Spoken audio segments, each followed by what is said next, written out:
Diduga akibat mengendarai kendaraan dalam kondisi mengantuk, sebuah minibus ringsek menabrak pembatas jalan di Benyamin Sueb, Pademangan, Jakarta Utara pada Minggu sore. Pengemudi dan satu orang penumpang mobil terpaksa harus dilarikan ke rumah sakit karena mengalami luka-luka akibat kecelakaan tersebut.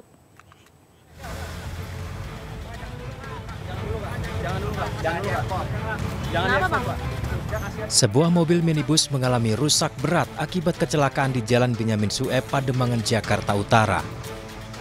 Kendaraan minibus yang melaju dari arah Kemayoran menuju Ancol ini diduga hilang kendali dan menabrak pembatas jalan hingga mobil terguling beberapa kali.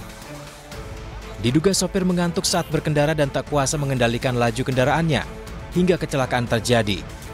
Akibat kecelakaan ini, sopir mobil dan satu orang penumpang dibawa ke rumah sakit akibat luka di bagian kepala. Ini cuma perkiraan ya, karena saya dari lawan arah seberang sono, itu kemungkinan besar kena trotoar aja. Dia kenceng? Ya, kayaknya. Ya kemungkinan kenceng, kalau enggak mungkin dibalik, udah gitu aja. Dia nabrak trotoar? Ya, ada ketahuan aja. Ini terbalik atau gimana, Bang? Terbalik. Ini ada yang nabrak, Bang? Nggak ada, bisa dibilang laka tunggal lah. Kena trotoar. Bilang keseimbangan sudah. Sementara kendaraan yang mengalami rusak berat dibawa unit Laka Lantas Jakarta Utara dan kasusnya ditangani Laka Lantas Jakarta Utara. Dari Jakarta, Sofian Firdaus, iNews melaporkan. Puluhan pemuda terjaring razia balap liar yang digelar Polsek Delangu, Kabupaten Mojokerto. Para pelaku nekat masuk ke dalam sungai untuk menghindari kejaran polisi.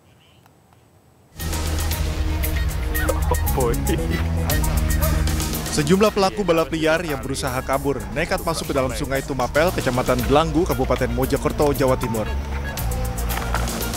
Polisi yang berpakaian preman dari Polsek Delangu pun berhasil mengamankan para pelaku balap liar.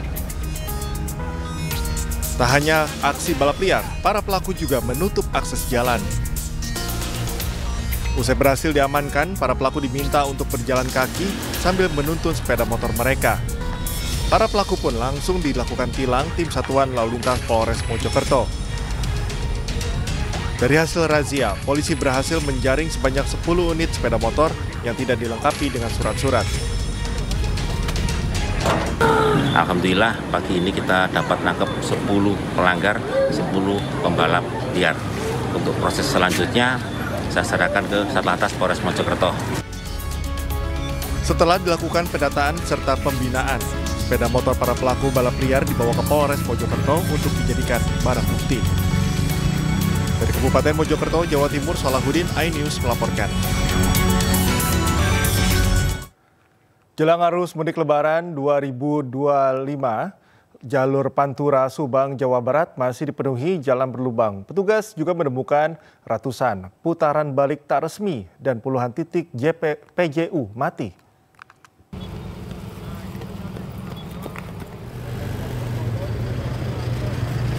Satuan Lalu Lintas Polres Subang, Jawa Barat melakukan cek kesiapan jalur mudik Lebaran 2025 yang dimulai dari jalur alternatif Purwodadi hingga jalur nasional Pantura. Dalam pengecekan tersebut, petugas menemukan masih banyaknya jalan berlubang di jalur alternatif Purwodadi dan menemukan sebanyak 21 titik jalan berlubang di jalur Pantura Subang. Jalan berlubang berdiameter cukup besar dan dapat menyebabkan kecelakaan pengguna jalan khususnya sepeda motor. Polisi juga menemukan ratusan putaran balik tidak resmi dan puluhan penerangan jalan umum mati. Tadi sebanyak 240. Nanti akan kami konfirm kembali bersama Disub, kemudian PUPR untuk mengkaji ulang untuk yutun-yutun yang liar apakah nanti ditutup sehingga tidak menimbulkan kerawanan kemacetan dan kerawanan laka lantas. Kemudian masih minimnya penerangan. Untuk keamanan dan kenyamanan serta memperlancar arus mudik Lebaran 2025 ini, petugas kepolisian berharap Kementerian PUPR dan Kementerian Perhubungan dapat segera memperbaiki jalan berlubang dan PJU sebelum H-10 Lebaran. Dari Subang, Jawa Barat, Yudi Hermawan Juanda, iNews melaporkan. Dalam hitungan minggu, umat Muslim Indonesia akan segera melaksanakan mudik Lebaran. Agar pemudik tidak mengalami kendala, pemerintah dan aparat memastikan seluruh infrastruktur dalam keadaan baik dan layak digunakan.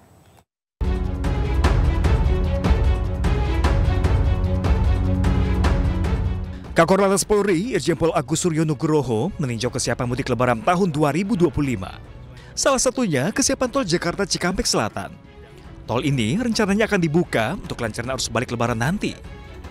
Irjen Agus menjelaskan, dengan dibukanya akses tol Jakarta Cikampek, kendaraan dari Bandung ke Jakarta tidak harus keluar di Japek ketika memasuki arus balik Lebaran.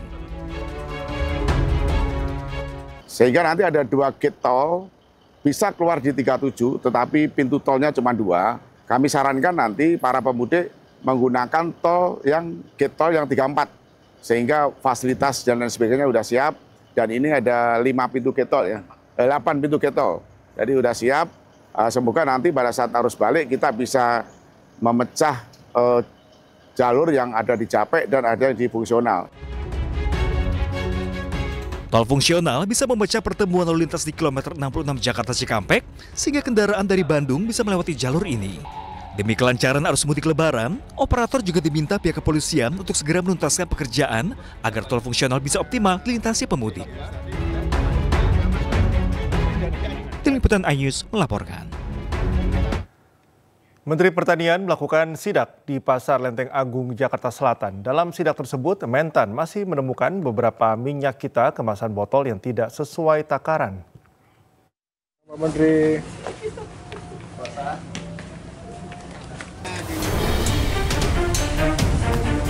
Menteri Pertanian Andi Amran Sulaiman bersama Satgas Pangan Kepolisian melakukan sidak sejumlah bahan pokok di Pasar Lenteng Agung Jagakarsas, Jakarta Selatan. Rp18.000.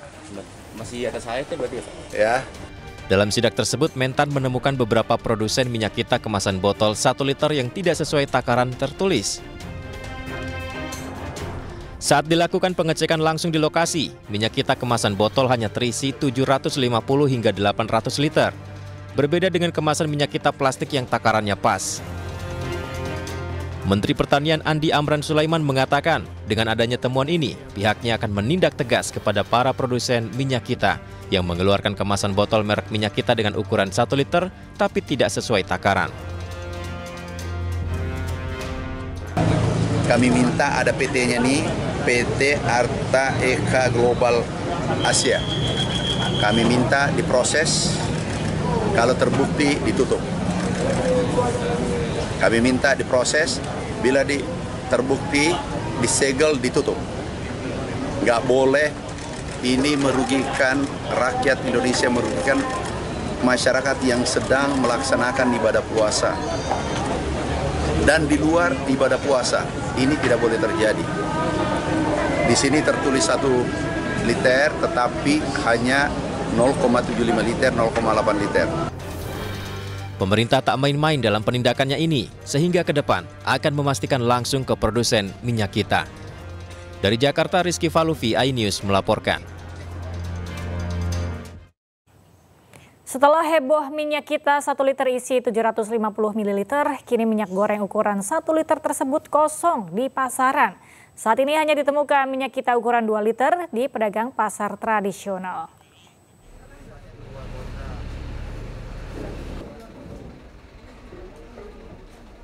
Usai dihebohkan dengan penemuan kemasan minyak kita yang tak sesuai dengan isinya, kini di pasar tradisional sulit ditemukan minyak kita ukuran 1 liter. Di pedagang sembako saat ini hanya ditemukan minyak kita kemasan 2 liter dan kemasan botol lain tanpa tertulis isi bersih dari produk ini. Pedagang berharap agar pemerintah memperbaiki distribusi minyak kita dan menentukan harga eceran tertinggi untuk memudahkan masyarakat kecil dan menghindari kelangkaan. Ini buat pemerintah ya, saya terus terang ya. Ini kalau minyak kita itu sebenarnya pastiin distributornya, ditentukan pasti. Dikasih nggak usah jual di luar atau apa, dikasih aja ke pasar-pasar, tentukan headnya berapa, kasih spanduk di sini jual minyak kita yang 1 liter, kasih headnya atau apa, toko apa, udah. Masyarakat ini kan pembeli ini kan pelaku-pelaku usaha kecil. Masa ya beli sayur di sini, beli kecap di sini, ngantri ke kelurahan, ngantri kemana, kan ngabis biaya. Sebelumnya viral di media sosial unggahan video yang memperlihatkan minyak goreng bersubsidi minyak kita 1 liter ternyata hanya berisi 750 ml. Ya, kembali di Anies Pagi, pemirsa, ribuan warga Kabupaten Tanjung Jabung Barat, Jambi tumpah ruah ke jalanan untuk menyaksikan festival Arakan Sahur. Selain bisa sahur bersama, pengunjung juga bisa menikmati beragam pertunjukan seni yang memukau.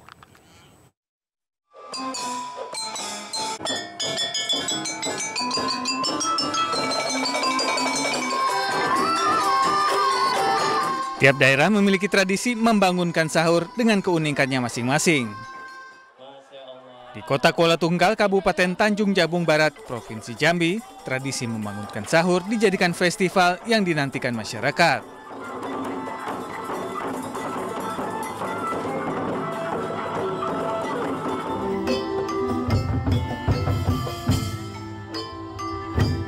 Festival Arakan Sahur ini diikuti sejumlah remaja masjid serta kelompok masyarakat lainnya.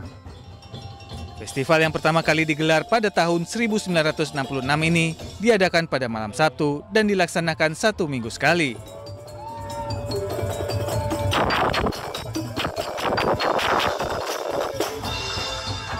Budaya ini adalah budaya kita yang dapat terus dikembangkan dan lebih luas lagi, sehingga masyarakat mencintai budaya lokal kita. Ada kanalisasi anak-anak kita sehingga bisa menyalurkan bakat-bakat seni mereka dengan Arakan Sahur ini. Dapat tersebut dengan kegiatan Arakan Sahur dapat membangkitkan ekonomi kerakyatan.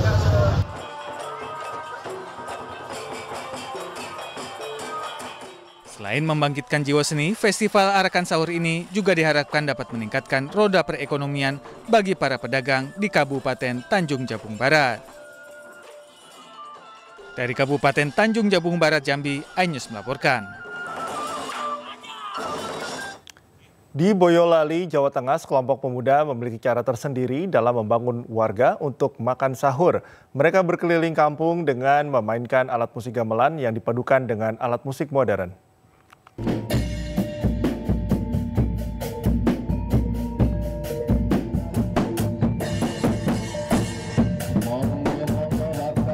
Sejumlah pemuda di Desa Metuk, Kecamatan Mojosongo, Boyolali memiliki cara unik dalam membangunkan warga untuk makan sahur.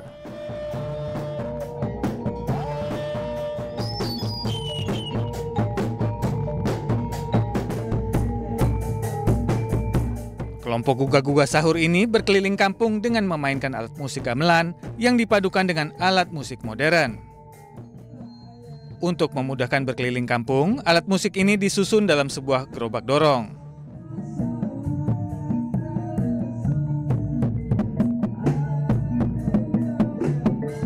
Para pemuda biasa berkeliling kampung dari jam 2 pagi hingga jam 4 pagi. Kegiatan gugah-gugah sahur ini diketahui sudah berjalan selama 5 tahun terakhir. Ya, banget seneng ada yang gugah-gugah sahur. Jadi nggak terlambat dalam sahurnya. Udah meriah dah. Nah, musiknya memang sekencang ini, meriah banget. Pasti bangun. Pasti bangun. Kalau kita kan suka seni ya, makanya di bulan Ramadan ini kita menggunakan gamelan dan alat musik lainnya itu untuk bangunin sahur karena kita teringat oleh tradisi peninggalan dari leluhur itu. Memang kita mengupayakan pelestarian tradisi budaya Jawa.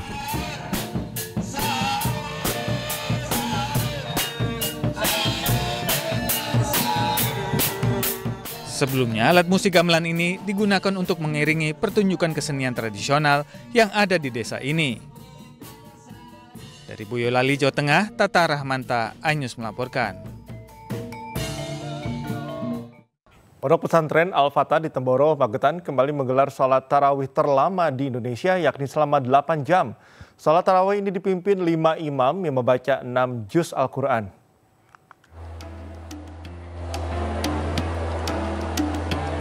Ratusan jemaah Pondok Pesantren Al-Fatah di Desa Temboro, Kecamatan Karas, Kabupaten Magetan menggelar salat tarawih selama 8 jam.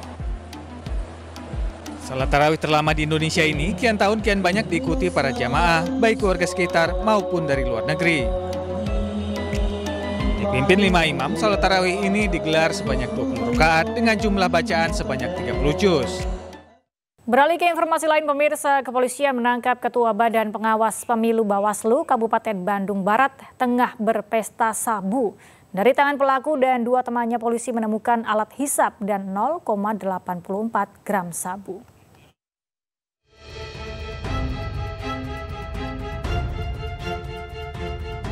Ketua Badan Pengawas Pemilu Bawaslu Kabupaten Bandung Barat Riza Nasrul Falasopandi diringkus sejar Satuan Reserse Narkoba Polres Cimahi saat berpesta narkoba jenis sabu di Desa Rancapanggung, Kecamatan Cililin pada Rabu 5 Maret 2025 dini hari.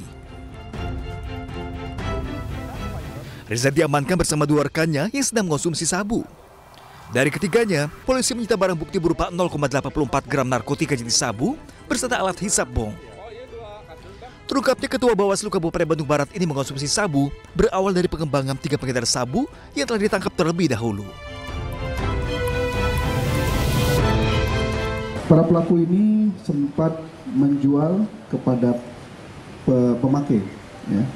Maka kita amankan 3 orang, yaitu berinisial LNF, kemudian TY dan RI, di mana pada saat penangkapan ditemukan barang bukti berupa 0,84. Memang pada saat itu saya memang mau mencari galon karena memang di rumah mau habis dan mau sahur juga. Ternyata ada kawan ngobrol-ngobrol. Dari situ juga ternyata diajak patungan dan ternyata juga membeli itu gitu. Buat apa kamu pakai itu kan itu udah buat apa? Intinya ini kebutuhan saya. Para tersangka dijerat dengan pasal Undang-Undang tentang Narkotika dengan hukuman minimal 5 tahun dan maksimal seumur hidup. Dari Cimahi, Jawa Barat, Yuwono Wahyu, iNews melaporkan. Pemirsa, KPK menemukan informasi bahwa harga makan bergizi gratis dikurangi dari semula Rp10.000 menjadi Rp8.000.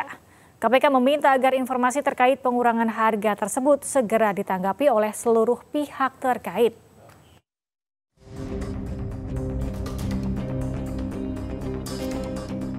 Baru beberapa bulan berjalan, Komisi Pemberantasan Korupsi menerima informasi bahwa dana makan bergizi gratis dikurangi. Makan bergizi gratis yang seharusnya diterima senilai Rp10.000 per orang berkurang menjadi Rp8.000 per porsi. Pihak KPK telah menyampaikan temuan ini pada Badan Gizi Nasional. Karena itu, KPK meminta agar BGN segera menyelidiki dan menindaklanjuti informasi ini sebagai tindak pencegahan. Salah satunya memang saya sampaikan berdasarkan informasi, ya, informasi ini kan belum diverifikasi, belum divalidasi. Ini baru informasi, tapi karena kegiatannya adalah bersifat kegiatan pencegahan, maka kami sampaikan dengan harapan bahwa informasi ini bisa segera disikapi secara preventif, gitu. Jangan sampai nanti sudah terlalu banyak, sudah semakin membesar, sudah terjadi di mana-mana, malah akhirnya menjadi sesuatu yang kontraproduktif. Usai temuan itu, pihak Istana buka suara dan berjanji akan menindaklanjuti informasi yang diberikan oleh KPK. Melalui Kepala Kantor Komunikasi Kepresidenan Hasan Nasbi, Istana menyatakan bahwa temuan pengurangan harga makan bergizi gratis bukan temuan yang telah diverifikasi. Agar program makan bergizi gratis berjalan dengan baik, Badan Anti Rasuah menekankan pentingnya tata kelola keuangan yang transparan. Selain itu diperlukan keterlibatan masyarakat serta memanfaatkan teknologi dalam pengawasannya. Dari Jakarta, Rizky Falufi, iNews melaporkan. Sekretaris Jenderal Partai Komunis Vietnam, To Lam, hadir pada hari Minggu telah tiba di Jakarta. Kedatangannya ini dalam rangka memenuhi Presiden Prabowo Subianto sekaligus membahas potensi peningkatan kerjasama bilateral antara Indonesia dan Vietnam.